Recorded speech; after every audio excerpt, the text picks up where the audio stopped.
Now with our scene open, we can also manipulate the viewport just slightly, and we can select any one of these objects, and if we're not happy with them, we can grab them and we can press the delete key, and that'll get rid of that object forever. And so over here, back in the command panel, if we want to create some additional primitives, we can select the sphere, for example, hold down the left mouse button, and this will drag that sphere out. As long as you keep the left mouse button down, you're adjusting the radius of it. And when you're happy with it, go ahead and release the left mouse button. And then as long as you don't want to create more spheres, just go ahead and hit the right mouse button. And that'll cancel any current creations that you're in the middle of, and it'll also exit you out of the creation process. And so for example, if we want to make a cylinder, we just hold down the left mouse button to drag out the radius of it, release the left mouse button and drag it up, and this will create the height of the cylinder, and then left click to complete the creation of the object. Now you'll also notice that by default the cylinder comes in with 5 height segments, and until we're ready to convert this to an editable poly, we can reduce this back down to 1. And the number of sides is up to you. We can adjust that here. We can give it a whole lot of sides so that it's very, very smooth. And we can also reduce this number down even more.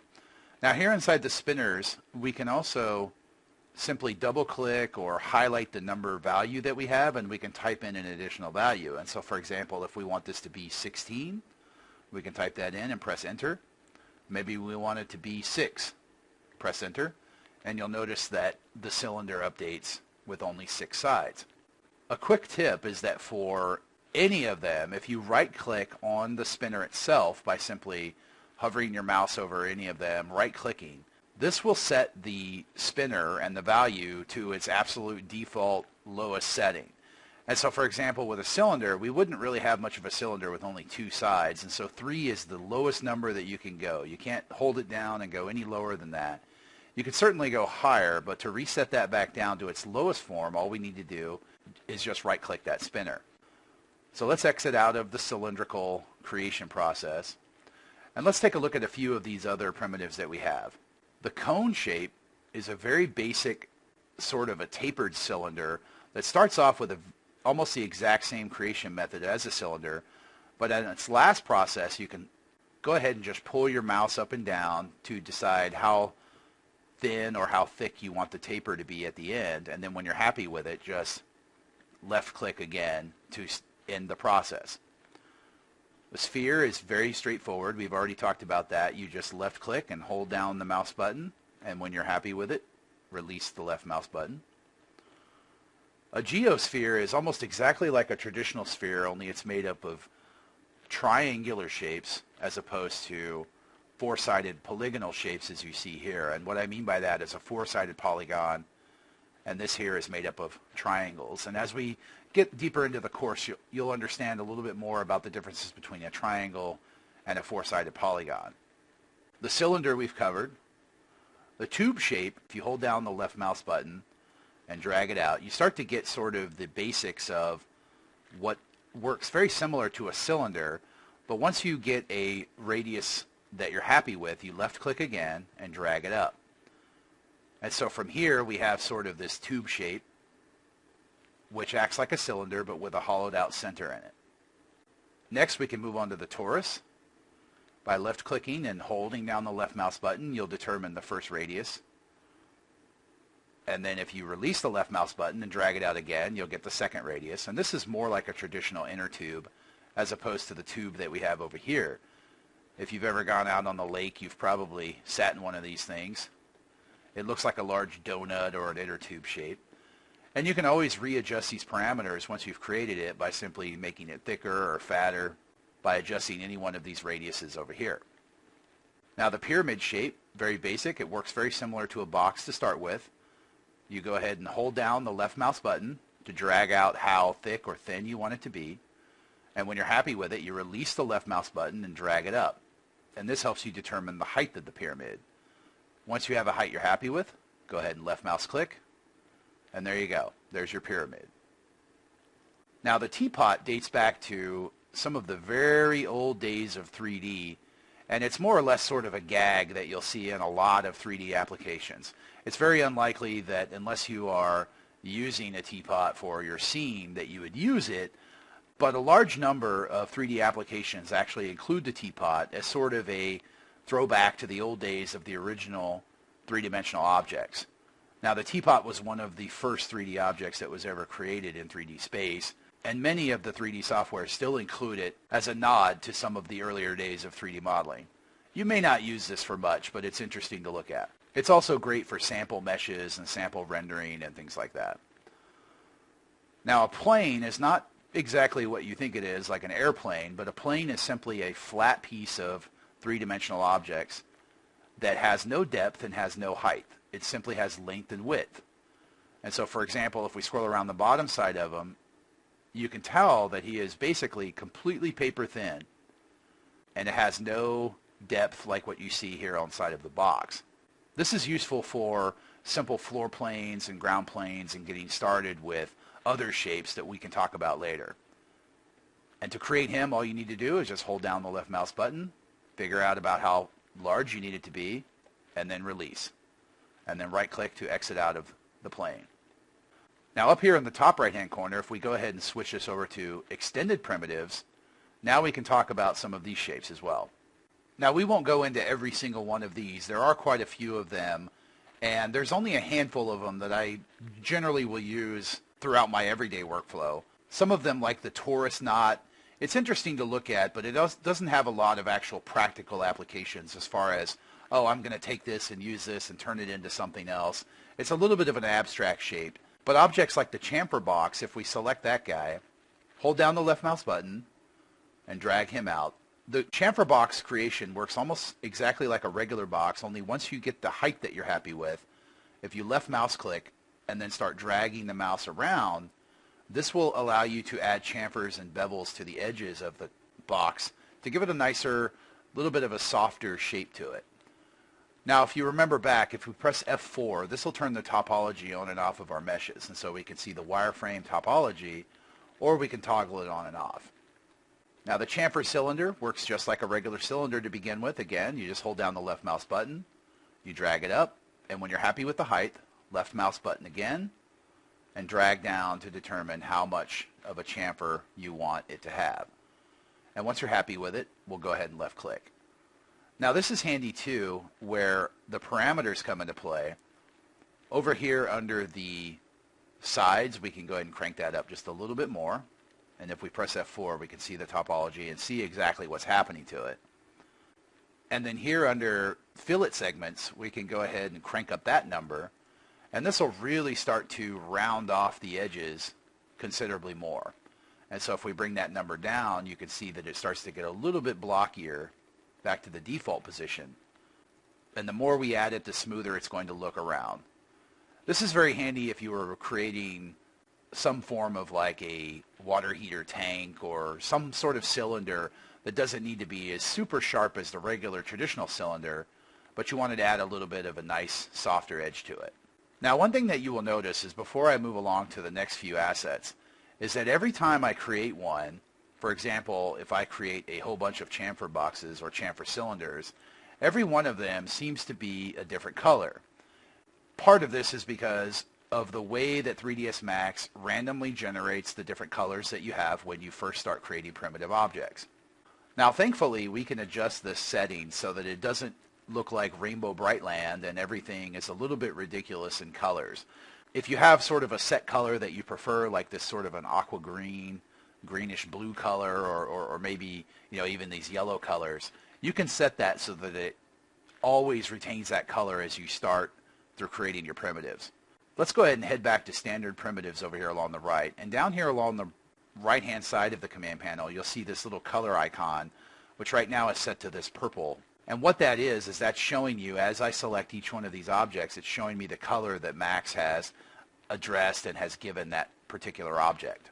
Now, if I want to change that, for example, let's say that this purplish pink looking cylinder, I want to change that to something else. All I need to do is just make sure that I am in the Create tab and under the geometry, and you'll see this icon here. You'll also notice it under the Modify panel All we need to do is go ahead and left click on that, and this will bring up the object color dialog box. From here we can adjust the color. Let's say we want it to be this kind of a bluish color or even red. Go ahead and press OK, and that'll switch the object's color. Now if I wanted to switch all of these guys to a different color, let's go ahead and grab everything. We'll select that color again, and from here let's say we want everything to be sort of this greenish blue color here. Press OK, and now every object in the scene shares that same color. Now if you really like this color, let's say that we want everything we make to be that color from now on. We don't want the crazy random colors. Let's set it to a little bit of a softer blue. Press OK. And while we're in that same menu, rather than clicking on Assign Random Colors, let's go ahead and deselect that and press OK. And so now when I make my boxes, no matter how many I make, no matter what objects I make, now they will all have that exact same color for this guy here. Now I'm kind of liking this greenish color, so why don't we go ahead and select that green color. We'll toggle it on and off by clicking on Assign Random Colors. We'll turn it on and then turn it off. Press OK. And so now when we create our box, it should inherit that color that we have over here, rather than this bluish color here. This is just a personal preference as well. At the end of the day, when we get done with texturing and working on materials in our object, all of this is a little irrelevant when it comes to the final result of a game asset.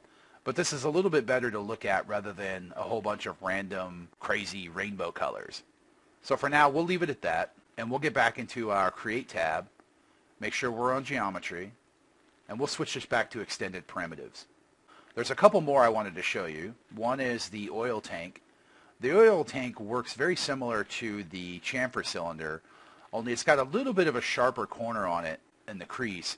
Rather than having a nice softer bevel to it, it sort of goes up to a point and then rounds off, whereas you see over here on the cylinder, it sort of gradually softens off. This one has a little bit of a sharper point, and we can adjust that in a bunch of the parameters here, whether we give it more sides or we need more height segments, as well as the blend amount, which allows it to have a little bit of a softer edge, a little bit closer to what we have over here, like in the chamfer cylinder. We can also turn smooth on and off, which makes it a very blocky sort of mesh. Probably not very necessary, but that's what the option is for. And once we have the parameters that we are happy with, we want to make sure that we go back into the top of this menu by holding down the left mouse button anywhere out here under the parameters. Anywhere you see this menu along the command panel, you can hold down your left mouse button, and when the icon looks like a little hand, that means you can hold down the left mouse button and drag that menu up and down. And so as you can see, I've gotten a little bit low down here, so I can drag this up and down. You can also use your mouse wheel. As long as the icon has turned into a hand, you can scroll this up and down. So let's take a look at the capsule. The capsule starts off looking like a sphere, and once you've drug it out, you can go ahead and release the left mouse button and click up, and then once you've got a nice height, left click again, and then when you're completed with the shape that you want, you can just right click and exit out of the creation mode. This looks similar to like a large giant pill or some sort of like an alien space pod. The spindle works very similar to some of these other chamfer shapes. What we are going to do is we're going to create something that almost looks sort of like a top, if you can imagine, the old toys that would set, you know, on a table and spin around and around. That's one of the basic usages for it. I'm also a big fan of the L extent and the C extent primitives, and what these basically are is they literally look just like an L or a C. And so if we start with holding down the left mouse button and dragging it out, you get something that kind of looks like the letter L. Release the left mouse button and drag up your height. Left click, and then you're going to need to drag out again with the mouse released. And once you have the width that you're happy with, left mouse click. And so we could get a really, you know, somewhat average shape here, or we could drag a really thin and thick L shape, get a nice height, and maybe we don't want much thickness to it at all. We just want to kind of drag it out to about right there. And once again, just like any of the other basic primitives, once we have a height that we're happy with, or a size if we decide we want to go back and kind of change some of these parameters, we can easily do that by using the spinners and setting the amounts that we want. Now, if we go ahead and exit out of the L extent, we're going to go ahead and drag our menu up. Let's try the C extent. This works almost exactly the same, only all we need to do is hold down our left mouse button. We'll sort of find a nice shape that works for our C shape. Once we're happy with that, we'll go ahead and left click, release the mouse. Right around in here, we'll get a height that we like, and then left click again. And from here, you'll drag the mouse left to right to create the width. So that looks pretty good. And again, just like the L extent, we can always go in and readjust some of the heights. And since this one has multiple sides, the left and the right, we can change each of them independent of each other. We could find maybe the width we want it to be this way, and then maybe the specific one on the side width needs to be a little bit thicker over here. Now, if you do decide, hey, wait a minute, actually, I need this to be exactly the same, you can always highlight that number and manually type in a value. Like, for example, if I type in 80, then we know that it's going to be evened out. Now, it's a little bit too thick, so in this case, it can't actually get to 80, so maybe we should try setting this back down to about 50, 50, and 50. Now we know it's an even shape for this extended primitive. So let's go ahead and go back up to the top. And that's probably the majority of the primitives and extended primitives that you'll be utilizing in your everyday workflow. Now, as we move on to a little bit more advanced techniques, we'll be talking about how to convert these objects into something called an editable polygon object, in which we'll be manipulating them a little bit differently than simply using the move, rotate, and scale. And we'll be talking about that in one of our next lessons. But for now, let's really dive into the experimenting with our primitive shapes. And let's start by blocking out a very simple game asset using only primitives, as well as get our hands dirty by looking at some of the other features and tools here inside of 3ds Max.